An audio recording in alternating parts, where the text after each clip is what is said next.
Tu passes bientôt le brevet ou encore tu es futur maître ou maîtresse, tu dois absolument savoir réaliser cet exercice.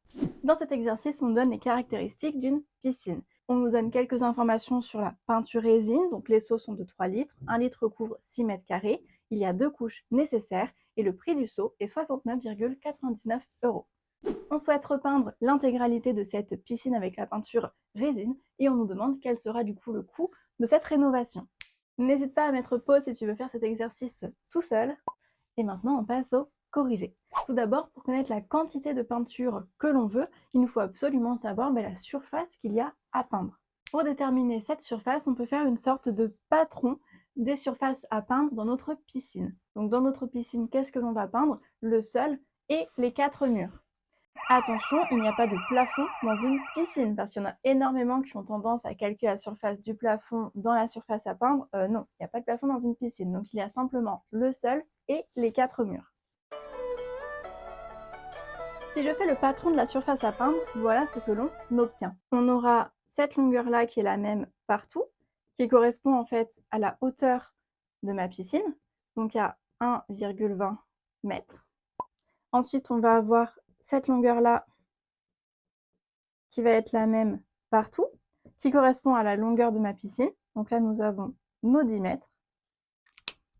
Et enfin, nous avons la largeur qui revient ici, ici, ici et ici, qui fait du coup 4 mètres. Finalement, on se rend compte que parmi les rectangles que nous devons peindre, il y en a certains qui sont les mêmes. Effectivement, celui-ci, c'est le même que celui-ci. Ensuite, nous avons celui-ci qui est le même que celui-ci. Et enfin, du coup, on aura celui-ci, hop, qui est tout seul. On va donc calculer chacune de ces aires. L'aire d'un rectangle, c'est longueur fois largeur. Donc ici, ça va être 10 fois 1,20. Ensuite, l'aire des rectangles roses. Ici, on a donc du coup, de la même manière, largeur fois longueur 1,20 et longueur 4. Et enfin, l'aire du rectangle vert, on a donc longueur fois largeur 10 fois 4.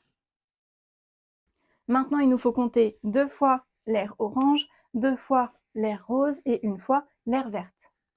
Et donc ça, ce sera pour l'aire totale. Ok, donc finalement, l'aire de notre patron, qui est en fait la surface à peindre, vaut 73,60 m². Maintenant que j'ai trouvé ma surface à peindre, il me faut trouver la quantité de peinture dont j'ai besoin.